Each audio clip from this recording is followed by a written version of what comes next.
Hello and welcome to my channel everyone. Let's jump straight into the video. Do you see a difference between the pictures on the left and on the right? Do you see a common theme, that there's a difference? What jumps into your eye? These pictures are really just straight from Pinterest. If you said something like movement, dynamic, then you're on the right track. This video will be about how to draw dynamic poses, or at least how to not make them look that stiff, if you know what I mean. I think this is something that especially beginner artists struggle with a lot.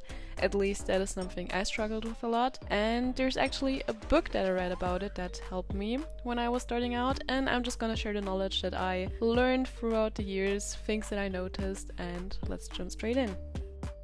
I want to tell you about 3 differences that you might have noticed in the pictures before and how they can make your pictures more dynamic. And these 3 things are: one simple trick, not standing on both feet.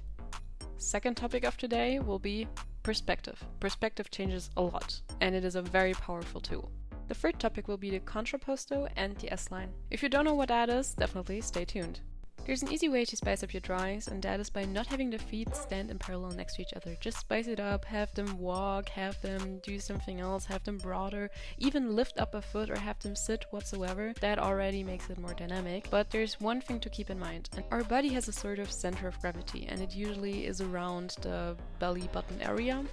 And you can practically draw a straight line from your center of gravity to the floor if you have that vertical line in between the legs, or at least directly above one leg, then you're probably good. You can see it here with the turquoise area that I highlighted here. The line is always in between, so these poses are good. But if you go and have the vertical line next to her feet, just not within that turquoise area between her feet, then you will see it looks kind of wrong. It looks like she's about to fall, and that's probably the case because that's not where the center of gravity is supposed to be. It would be an uncomfortable position to stand in, or even difficult to stand like that. You can see it's unnatural, so make sure to keep the center of gravity between the feet, and especially make sure to watch out for that when you have one foot lifted up or something. Then you will be good, and you can spice up your drawings.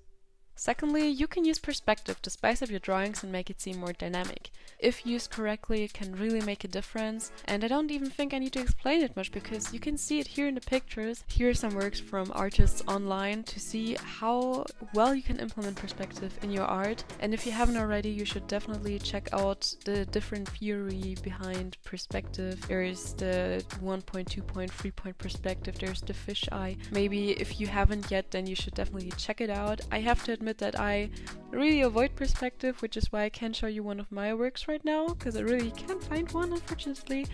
But, well, it's a tip that I would give to you to implement if you want to make dynamic drawings, because that's definitely one thing that I notice in common with a lot of dynamic photos and drawings.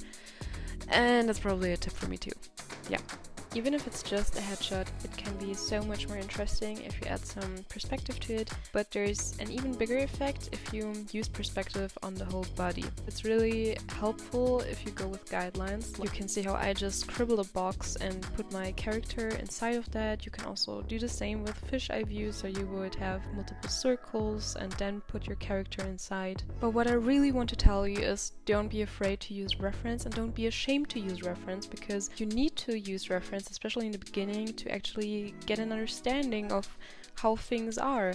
So what you see me do here is use one of the references you've just seen before, just from Pinterest. You can find all the links of the pictures I am showing you here in my description, by the way. And I'm basically tracing, or at least breaking down the structure here just to grasp a better understanding. I'm not telling you to trace, maybe only for practice purposes, but study pictures and analyze how things are, and then you can see me on the right trying to implement what I just learned and trying to get it as close as possible, just scribbling it down here. I think that's a really good approach if that's something you want to do. Moving to the third point, the contrapposto and the S-line. Contrapposto? Contrapposto? What? What is the contrapposto, you might ask? Let's have a look at some pictures first. Maybe you can already guess what a contrapposto is. The contrapposto is this, and this. What is the contrapposto? It is said that the contrapposto makes the human body more aesthetic. Its origin is from sculpture, and it was used a lot in old Greece and Rome, And since the Renaissance, you have the theory as part of art history. Even if the person is standing on both feet, the person will usually have some more weight on one foot compared to the other.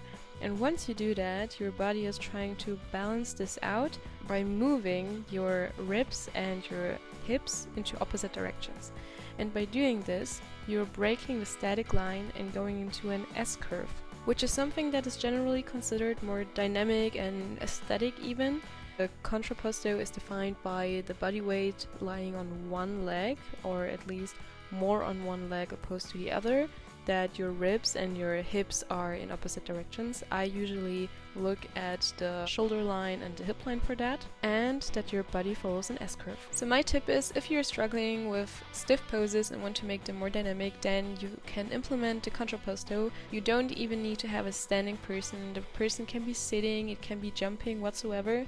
Just think about the contrapposto, about aligning the hips and the shoulders, about the body weight, don't forget the center of gravity, and then you're good to go. So today we learned you can spice up your drawings, make them more dynamic if you spice up the feet a bit, change them up.